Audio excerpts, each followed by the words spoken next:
Have you ever wondered what it's like to own your own CL site? I'm about to sit down with Ted Howard-Jones from Cholsey Grange, and he's going to give us his experience of doing just that.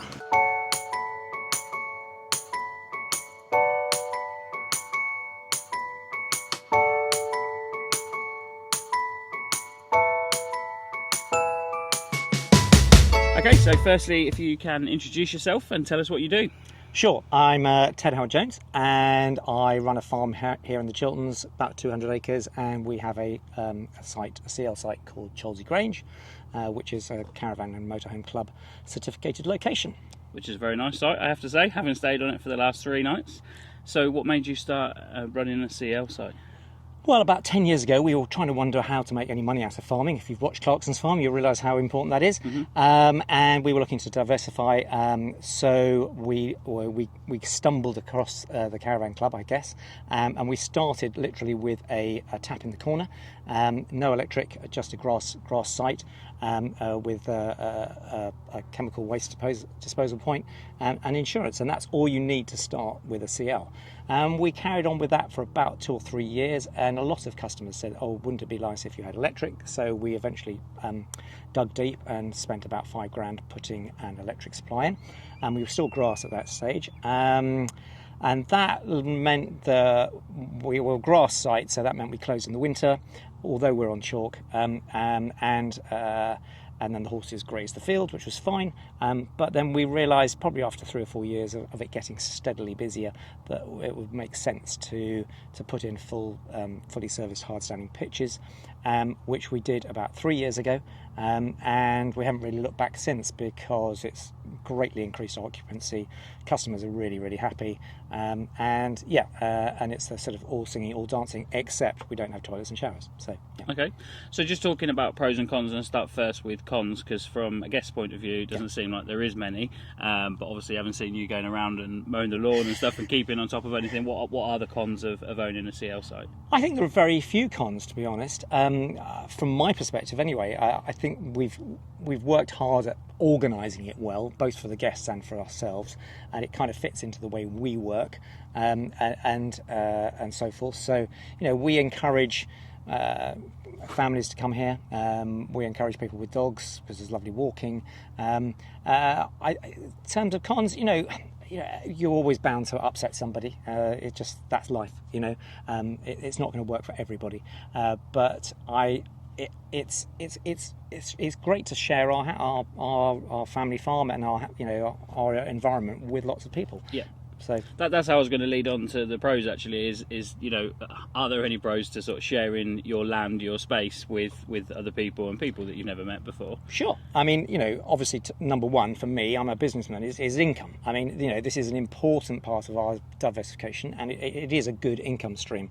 We only charge £25 a night. Some CLs are charging a little bit more, but they may have more facilities. With the occupancy suggests that we've got the pricing about right. We're running at about 80-90% occupancy. We could possibly go up a little bit, and we possibly will do next year, because costs do continue to rise. I've just spent £1,000 on my mower, which is 10 years old, so I'm trying to keep that going. We've got insurance, we've got electricity costs, which are quite staggering, but we meter the electric, so at least that is sort of, we know where that is. There's insurance and all those sorts of things, so there are costs to running a CL, definitely, but I think that they're manageable. And we just like having people here, really, and it's a lovely place to stay. We encourage people to stay for 5 days, or minimum of 2 anyway, even in the winter, because there is a lot to do around here. We could be a stopping off point because we're near to the M40, but really that is actually added paperwork for me. So the more people that come in and out there isn't really an advantage for me, because in terms of cost, if someone stays a fortnight, that's great, because I've only got 1 admin fee basically, whereas if that was 14 people, that would be 14 admin fees.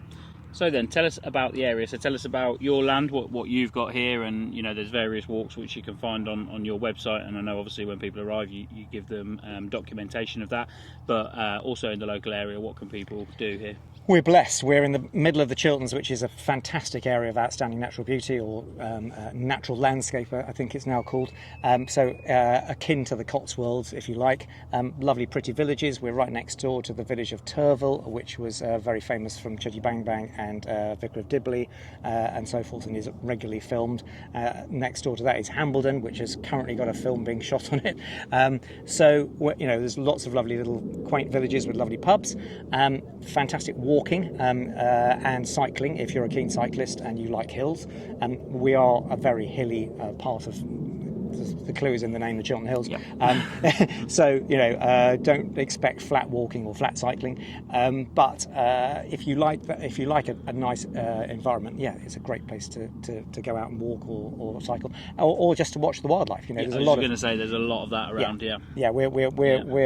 We're lucky in that.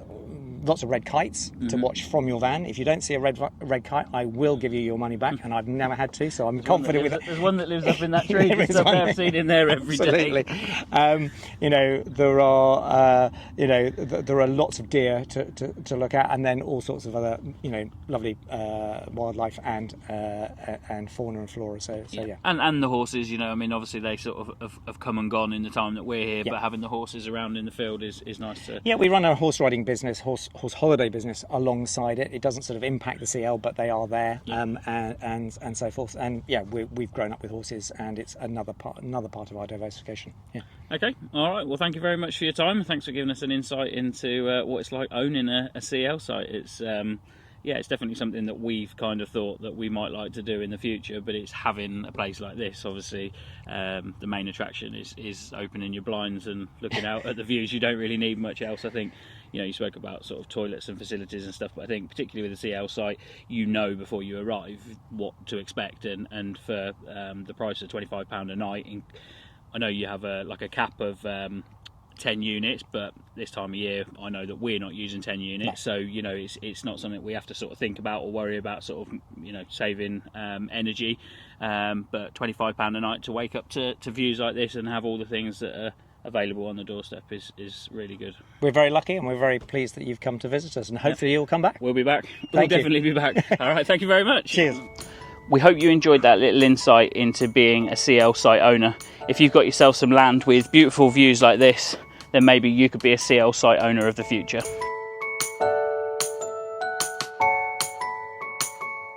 And also, just for FYI, I help admin a group of about 600 other CL owners. I did read that, yeah. So we've got a Facebook group and that sort of stuff, and okay. did a little bit of a support network.